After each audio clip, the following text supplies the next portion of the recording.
Festival voice channel में आप लोगों का स्वागत है। आज की कहानी है कॉल गर्ल। लड़की की इमोशनल कहानी है। यह कोठे वाली लड़की की बेबस की कहानी है। आइए इस कहानी को शुरू करते हैं।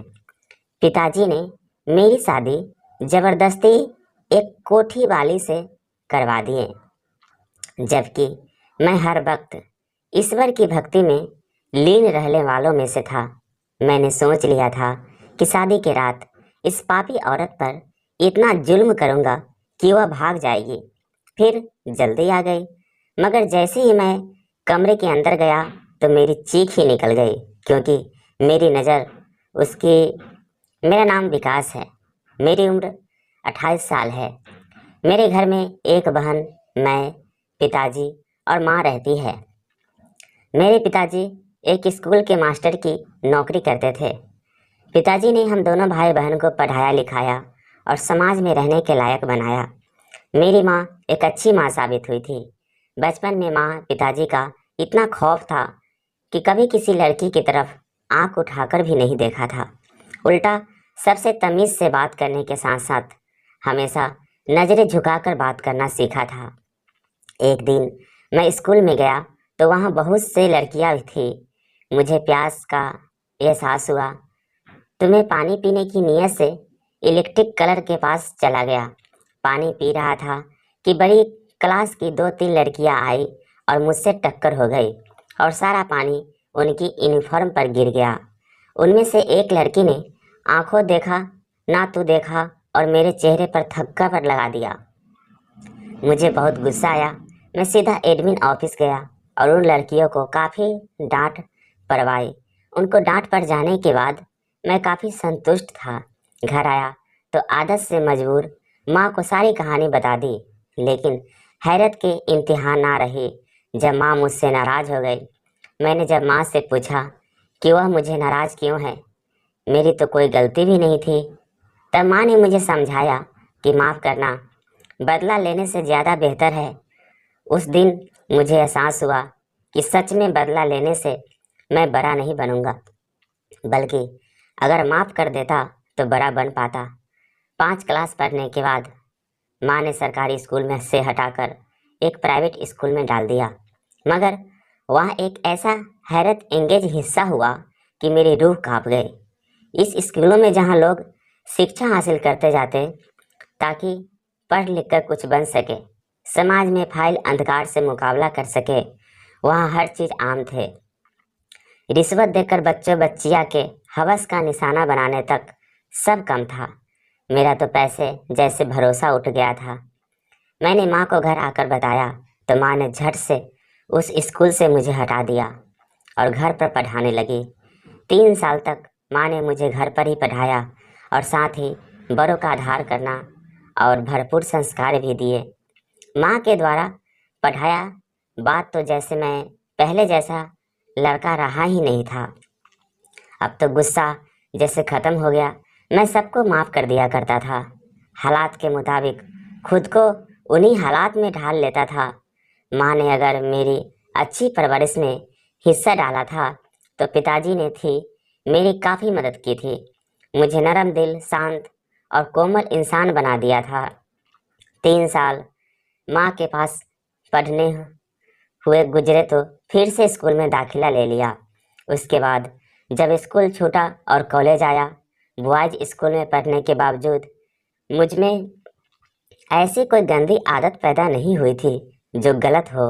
लड़के लड़कियों से दोस्ती करते कई बार बहुत सी लड़कियों ने खुद ही दोस्ती का हाथ बढ़ाया, मगर मैंने कभी हाँ नहीं की थी।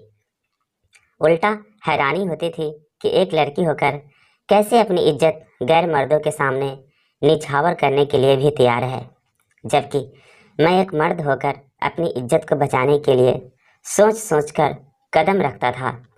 यूनिवर्सिटी जहाँ हुसैन की आबाद दुनिया होती थी, यूनिवर्सिटी जाते वक्त मुझे लगता था कि दुनिया का कोई हुसैन मुझे धोखा नहीं दे सकता था, लेकिन हकीकत में यूनिवर्सिटी के वह दिन मेरे लिए वाकई बहुत मुश्किल साबित हुए थे।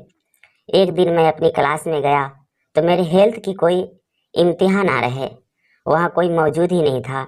मुझे हैरानी हुई कि आखिर सब कहाँ गए। फिलहाल मैं खामोशी से अपनी जगह बैठकर अपनी किताब पर नज़र रखे बैठ गया। जब कुछ देर बाद 3 कर लड़कियां कमरे में दाखिल हुई। वह बाला की खूबसूरत थी, मगर आधे अधूरे कपड़े पहने खुद की नुमाइश करती मुझे जहर लगी। मैंने एक नज़र डालकर हटा ली। जान तो उस वक्त निकली जब वह तीनों मेरे सर पर आकर खड़े हो गई और मुझे गौर से देखने लगी। मैंने सवालिया नज़रों से उनकी तरफ देखा तो वह चेहरे पर सातिर मुस्कुराहट सजाकर मेरी तरफ देखे जा रही थी। उनमें से एक लड़की मेरे दाएं तरफ आ गई और दूसरी मेरे बाएं तरफ। वह हैरत से सब कुछ देखे जा रहा था। मेरी जान होठों पर आ गई जब दोनों लड़कियों ने मेरे दोनों बाजू सख्ती से जकड़ लिए और उनमें से एक लड़की मुझ पर झुककर ऐसे जाहिर करने लगी जैसे हम दोनों में कोई संबंध है।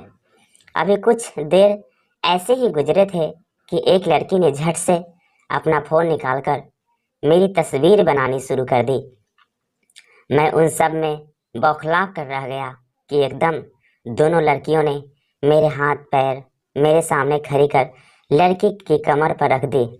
आसमान तो सर पर तब टूटा जब क्लास में टीचर और स्टूडेंट ने आते ही यह मंजर देखा। वह लड़की एकदम मुझसे दूर हुई और रोने का बहाना करते जल्दी से वहाँ से भाग गई। मेरी आंखें फटी की फटी रह गई जब सब लोगों ने मुझे नफरत भरी नज़रों से देखने लगे। सब बातें बनाने लगे कि पहले तो बड़ा मासूम और नीक लगता था, जब काम देखो इसके जुल्मे थे कि शिक्षा पिलाई जो मेरे कानों में वो उड़े ले जा रहे थे। मेरा दिल किया कि मैं ज़मीन के अंदर धंस जाऊं। मेरे लिए यह करने के बराबर था।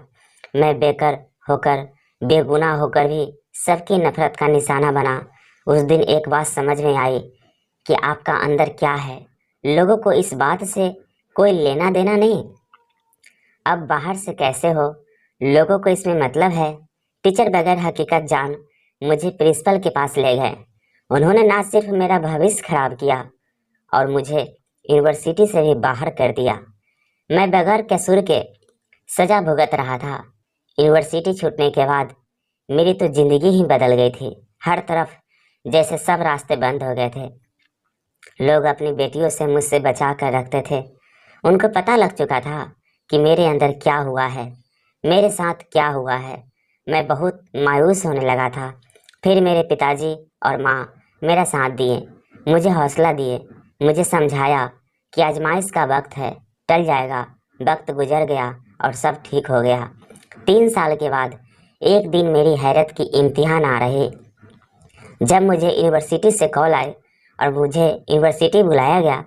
मैं जैसे ही यूनिवर्सिटी गया मेरी आंखें हैरत से फट गई जब एक बूढ़ी आंखें वाली लड़की मास्क लगा है एडमिन ऑफिस में खड़ी थी।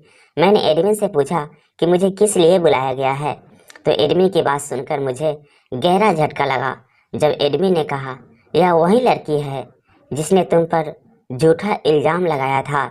मैं तो हैरत से उस लड़की के चोली पर नज़र डालकर रह गया जो पूरी तरह से फूल कपड़ों में थी। मैंने एक नज़र उस लड़की की तरफ देखकर नज़रें फिर ली। मुझे उस लड़की से नफरत महसूस हो रही थी। एडमिन ऑफिस से बाहर चला गया। मैं भी जब ऑफिस से जाने लगा तो मेरे पैरों तले ज़मीन ही निकल गई जब वह लड़की मेरे पैरों में आकर गिर गई और फूट फूट कर रोने लगी। मैं हैरानी से उसकी तरफ देखने लगा। मेरे देखते ही देखते उसने मेरे आगे हाथ जोड़ लिए और मुझे अपनी किया की माफ़ी मांगने लगी। मैंने अपनी माँ के बचपन की बात याद की तो उस लड़की का हुलिया देखकर मैंने उसको माफ़ करने का इरादा कर लिया। मेरे लिए बहुत मुश्किल था, मगर मैंने अपना दिल बड़ा किया और उस लड़की को एक मौका दिया। अगर उस वक्त मैं माफ़ ना करता तो उसका भरोसा उठ जाता और फिर शायद वह अपने सही रास्ते से है जाती। मैंने उसको माफ़ कर दिया, लेकिन उसके अगले शब्द सुनकर तो मेरी आत्मा रुक गई थी। जब उसने मुझे शादी करने का कहा कि वह मुझसे शादी करना चाहती है, पहले तो हैरत से मैं उसकी तरफ देखता रहा। फिर होश में आते ही मैं कमरे में पड़े सोफे पर बैठ गया। मेरी हालात देखकर वह लग रही थी क्योंकि मेरे चेहरे पर पसीने की नन्ही बूंदें उभर आई थी।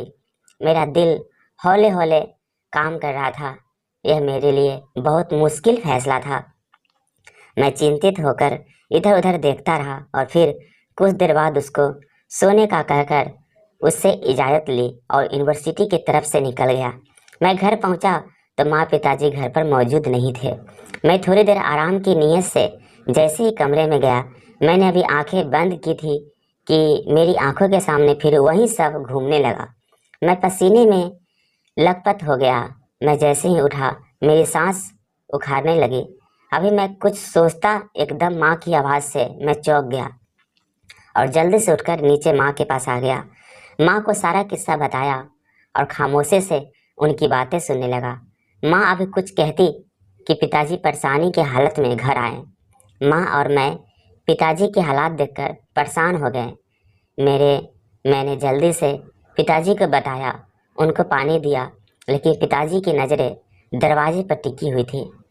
मैंने जब पिताजी की नज़रों की तरफ देखा तो हैरान रह गया। दरवाजे पर एक लड़की जो बहुत ही खूबसूरत थी, सर झुकाए खड़ी थी। कपड़ों के नाम पर एक बड़ी सी चादर खुद पर ओढ़ी हुई थी जो मुश्किल से उस ढाबे हुई थी। मैंने एक नज़र उसको देखने लग के बाद पिताजी की तरफ सवालिया नज़रों से देखा, लेकिन पिताजी की बात पर हैरत का झटका लगा। जब पिताजी बोले कि पंडित को बुलाओ, शादी आज ही होगी। पिताजी की बात सुनकर मेरी गुस्से से आंखें लाल हो गई। मैंने एक नज़र माँ की तरफ देखा जो सर झुकाए बस आंसू बहा रही थी और फिर खामोशी से किचन में चली गई। मैंने पिताजी से गुस्से में पूछा कि आप यह क्या कर रहे हो? होश में हो तो? आप जिस पर पिताजी ने मुझे डांट दिया और बोले जल्दी से पंडित का इंतजाम करो।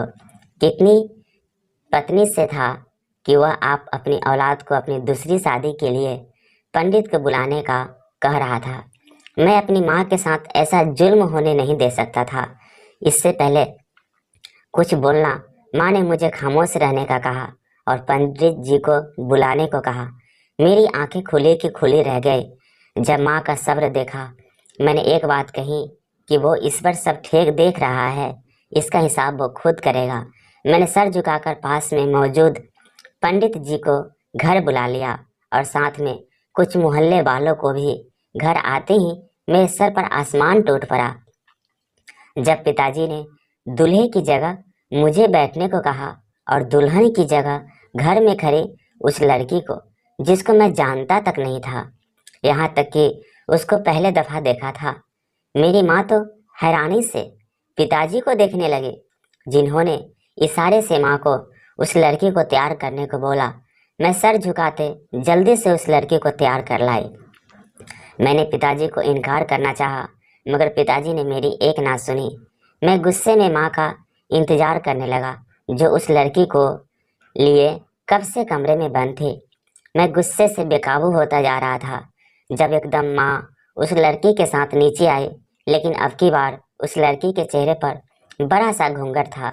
लड़की के आते ही पंडित जी ने शादी करवाना शुरू किया। मेरा दिल किया कि मैं इनकार कर दूं, मगर पिताजी ने धमकी ऐसे दिखाई, तेरी इनकार का कोई जवाब ही पैदा नहीं होता।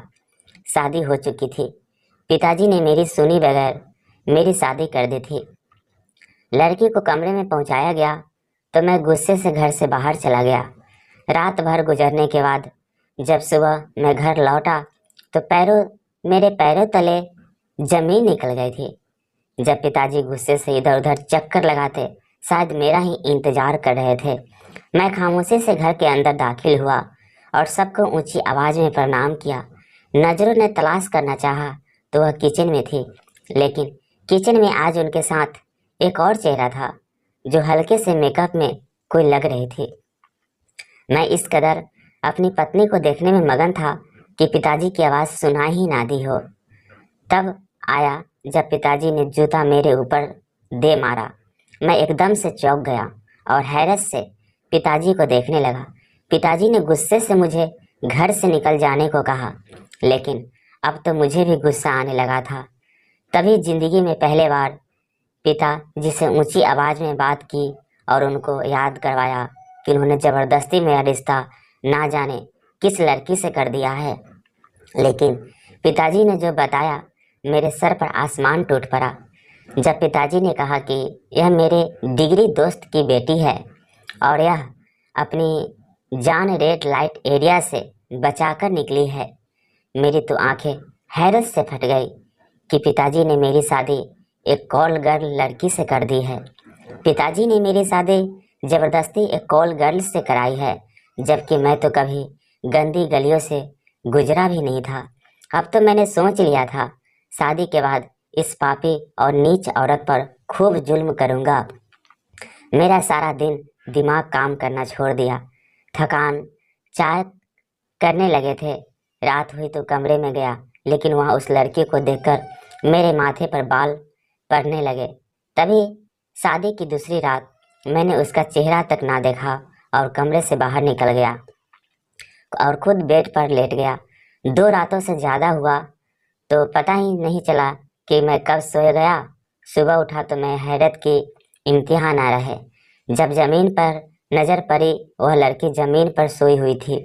मुझे एक पल के लिए उस लड़की पर तरस आया, मगर फिर उसका कॉल गर्ल होना मेरी सारी नमी पर पानी फिर गया था। मैं गुस्से में उठा और फ्रेश होने के लिए चला गया। वापस आया तो वो कमरे में मौजूद नहीं थी। मुझे हैरत हुई कि वह इतनी जल्दी कहाँ चले गए। मैं नीचे आया तो वह माँ के साथ किचन में काम कर रहे थे। माँ एक जगह बैठी उसे किचन के काम समझा रही थी। मैं नाश्ते की इमेज पर आया तो लड़की ने मेरे आगे नाश्ता लगाया। मुझे एक पल को खुशी हुई कि मेरी पत्नी को मेरी कितनी फिक्र है, मगर फिर दिमाग में उसका कॉल गर्ल वाला रूप सोचकर मेरी रूह तक कांप गई। मैंने गुस्से से नाश्ता पीछे किया और उठकर घर से चला गया। कई दिन ऐसे ही गुजर गए। मैं उस लड़की पर जुल्म करता रहा, वह खामोशी से सहती रही। अब तो जैसे मुझे उसकी आदत होने लगी थी। एक दिन मैं काम से एक दिन के लिए शहर से बाहर गया। वापस आया तो हैरत के इम्तिहान ना रहे जब मुझे घर में वह लड़की ना नजर आई। मैं हैरानी से इधर उधर देखा तो घर पर सिवाय माँ के कोई मौजूद नहीं था। मैं माँ से पूछना चाहा, मगर मैं सारे मर्द शर्मिंदगी के कुछ भी पूछ न पाया। सीधा कमरे में चला गया। दिन से शाम और शाम से रात हो गई। अब तो वह मुझे किसी नशे की तरह याद आने लगी थी। मेरी हैरत की इम्तिहान ना रहा। यह सोच करके वह मुझे इतनी याद क्यों आ रही है। मैं तब कर अपनी माँ के पास गया और उनसे जाकर अपनी पत्नी के बारे में पूछा। मेरी बात पर माँ मुझे घूरने लगे और तभी पिताजी ने मेरे सर पर बम फोड़ा था। जब पिताजी ने बोला कि वह जहाँ से आई थी वहाँ ही वापस चली गई है, कम से कम इस दर्द भरी जिंदगी से तो वह जिंदगी ही बेहतर थी। माँ ने मेरी तरफ अजीब सी नज़रों से देखा। माँ के देखने पर मेरा घरों पानी डूब करने का दिल कर रहा था। मैंने आंसू भरी आंखों से पिताजी की तरफ देखा और उनसे उस जगह का पता पूछा जहां मेरी पत्नी थी, लेकिन पिताजी ने इनकार कर दिया। मैंने पिताजी से बोला कि मैं अपने किए पर शर्मिंदा हूँ, मैं उसे माफ़ी मांग लूँगा। तो पिताजी ने कहा कि माफ़ी गलतियाँ की होती है, जुल्म के सिर्फ सज़ा होती है। मैंने सवाल भरी नज़रों से पिताजी की तरफ देखा। जब पिताजी ने बोला कि उस लड़की ने जिस कदर तकलीफ झेली है, मैं अंदाज नहीं लगा सकता था। मैंने पिताजी को देखा तो उन्होंने मुझे शुरू किया कि आखिर मेरी पत्नी उसे गंदे जगह कैसे पहुंची, कैसे मेरे पैरों तले ज़मीन निकल गई। जब मुझे पता चला कि पिताजी के दोस्त जो पिताजी के साथ पढ़ते थे, उन्होंने पैसों की ज़रूरत के लिए अपनी ही जवान बेटी को ऐसे जगह बेच दी जहाँ से वह सोचकर भी वापस नहीं आ सकती थी। वहाँ उस पर इस कदर जुल्म उठ गए, बिल्कुल भी बयान नहीं किए जा सकते थे। मैं अपने किए पर बहुत शर्मिंदा था। उस मासूम लड़की ने जो किया कोई भी बर्दाश्त नहीं कर सकता था। फिर से उस जगह उसका जाना मेरे लिए करने के बराबर था। मेरा दिल किया जमीन फट गया और मैं अंदर समाऊं जाऊं। मुझे एहसास ही नहीं हुआ तब मेरी आंखों से आंसू बह रहे थे। मैंने हैरत से अपनी आंखों को साफ किया और पिताजी से फिर से उसका जगह का पता पूछा, लेकिन पिताजी ने बताने से साफ इनकार कर दिया। मैं थके हारे बेसहारा की तरफ अपने कमरे की तरफ लौट गया और सारी रात रो रो कर गुजार दी। अगले कई दिन तक मेरे यही हालात रहे, मगर मैंने हिम्मत नहीं हारी और मैं अपने ईश्वर के सामने बैठ गया। जब मुझसे गलती हुई उसकी माफ़ी इतनी आसान नहीं थी। मैं हर वक्त ईश्वर की भक्ति में लीन रहने लगा था, फिर भी मेरे दिल को किसी भी तरह का सुकून नहीं मिल रहा था। जब किसी मासूम का दिल दुखाया हो तो दिल को सुकून कहाँ से मिलता। लगभग 3 साल ऐसे ही दर दर की ठोकर खाता रहा, लेकिन कहीं भी सुकून नहीं मिला। हर जगह तलाश करने के बाद भी मुझे वह लड़की नहीं मिली थी। अब तो मैं थकने लगा था। आजमाइश थी जो ख़त्म होने का नाम ही नहीं ले रही थी। उस बीच यूनिवर्सिटी की वही लड़की दोबारा से मेरे घर अपना रिश्ता लेकर आई, मगर मैंने साफ इनकार कर दिया, यह कहकर कि मैं शादीशुदा हूँ। एक दिन मैं सुबह सुबह मंदिर जाकर वापस आया तो मेरे हैरत से आंखें खुली की खुली रह गई। जब 3 साल पहले मंजर मेरी आंखों के सामने दोहराया जा रहा था, मेरी पत्नी मेरी माँ के साथ किचन में खड़ी होकर नाश्ता बना रही थी और पिताजी एक तरफ बैठे अखबार पढ़ रहे थे। लेकिन एक बात जिस पर मैंने गौर किया वह यही थी कि मेरी पत्नी ने एक बार भी मेरी तरफ नहीं देखा था। मैं तो हैरान था उसके रवैया पर, लेकिन यह सोचकर मुस्कुरा भी दिया कि वह मुझसे नाराज़ है और उसकी नाराज़गी जायज़ है। सारा दिन वह माँ के साथ काम में लगी रही। रात के वक्त जब मैं कमरे में आया तो मेरी नज़र एक ऐसी चीज़ पर पड़ी कि मैं घुटनों के बल नीचे गिर गया और फूट फूट कर रोने लगा, क्योंकि मेरी पत्नी ईश्वर की प्रतिमा को हाथ में लिए रो रो कर प्रार्थना कर रही थी। मैंने उसके नेक और साफ दिल को किस कदर तकलीफ दी थी यह कोई नहीं जानता था। मैं उसके कदमों में गिर गया और उससे माफ़ी मांगने लगा, लेकिन उसने मुझे माफ़ करने की जगह जो कहा मेरी रूह कांप गई। जब उसने कहा कि वह मेरे पिताजी से उस वक्त मिली जब उसकी मदद के लिए कोई भी मौजूद नहीं था जो इससे उसे निकाल सके, लेकिन जिस वक्त वह चौराहे पर खड़ी अपनी जान देने को थी, तब पिताजी ने उसे बचाया और उससे पूरी बात पूछी। तब पिताजी ने उसको तसल्ली दी थी कि मैं उसका हाथ थाम लूँगा, जिसके सहारे वह हमारे घर चली आई। लेकिन मेरे नाइंसाफ़ी देखकर, मेरा जुनून देखकर वह बिखर गई थी। एक दिन जब वह मेरे जुल्म बर्दाश्त करके थक चुकी थी, तब उसने फैसला किया कि वह रहेगी तो मेरी ही, लेकिन वह यहाँ से चली जाएगी। इस सब में मैं पिताजी ने उसकी मदद की और उसे एक महिला आश्रम में पहुँचा दिया। वहाँ नौकरी भी कर दी थी। वहाँ रहने थी 3 साल पिताजी ने वहाँ उसकी ख्याल रखा, और अब जब पिताजी को लगा कि मैं सीधे साधे रास्ते पर आ गया हूँ, तब जाकर वह मेरी पत्नी को घर वापस ले आए।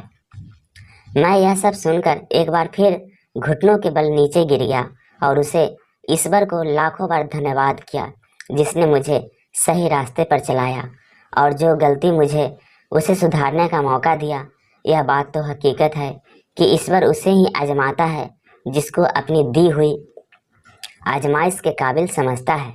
भगवान ने मुझे हर बार अपनी आजमाइश के काबिल समझा और मुझे इस आजमाइश में ना सिर्फ डाला, बल्कि मेरी मेहनत, लगन और मोहब्बत देख मुझे इस आजमाइश से निकाल भी। जो भी मुझे मुश्किल वक्त आया वह मेरे परमात्मा की तरफ से मेरी परीक्षा थी। कई बार मैं सोचता कि आजमाइश में डालकर ऊपर वाला कुछ करता क्यों नहीं है, लेकिन टीचर पढ़ा देने के बाद परीक्षा के वक्त खामोशी रहता है ताकि वह देख सके जो उसे सिखाया है वो उसे याद भी रखे हुए है या नहीं, या भूल गया है। इंसान के कदम डगमगाते हैं, मगर नीयत पक्की हो तो कदम खुद को खुद जाम हो जाते हैं। मैं भी अपनी इस पत्नी से मोहब्बत करने लगा था, वरना शादी करने के लिए हजारों लड़कियां मौजूद थी और उसका फल उसे ईश्वर ने माफ़ी मांगने की मोहलत दे करके किया था, जो बस खुशनसीबों को ही मिलता है। कैसा लगा यह कॉल गर्ल की कहानी? कमेंट करके ज़रूर बताएं। और हाँ, इस चैनल पे नए हैं तो कृपया इसे लाइक, शेयर और सब्सक्राइब कर लीजिए, जिससे कहानी की नोटिफिकेशन सबसे पहले आपको मिले। धन्यवाद।